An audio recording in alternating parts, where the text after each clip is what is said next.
Al Bergello la primavera-estate è caratterizzata dalla mostra su Bartolomeo Ammannati, scultore e architetto della Firenze del Cinquecento, che ha contribuito in modo determinante alla formazione del centro storico così come lo conosciamo,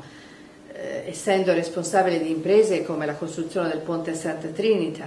la realizzazione del cortile che da lui prende il nome in Palazzo Pitti, il cortile dell'Ammannati, l'innalzamento di colonne che il duca Cosimo de' Medici volle piazzare nei luoghi più importanti della città a costruire un percorso simbolico che rinforzava il suo dominio politico sulla Toscana. Portare in mostra,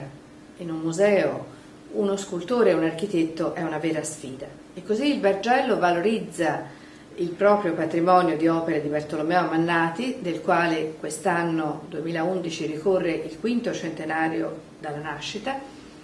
e valorizza dunque opere come la tomba di Mario Nari, che era montata in modo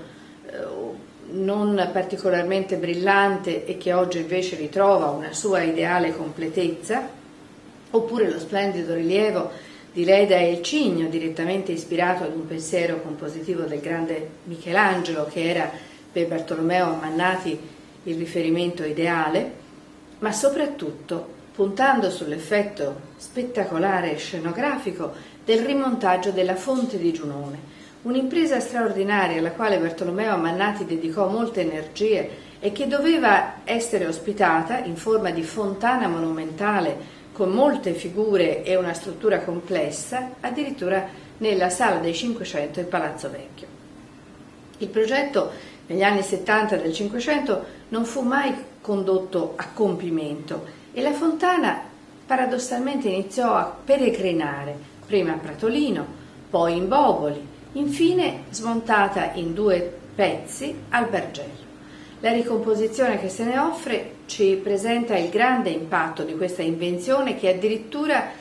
converte nella dura materia del marmo la cosa più incorporea che c'è, l'arcobaleno,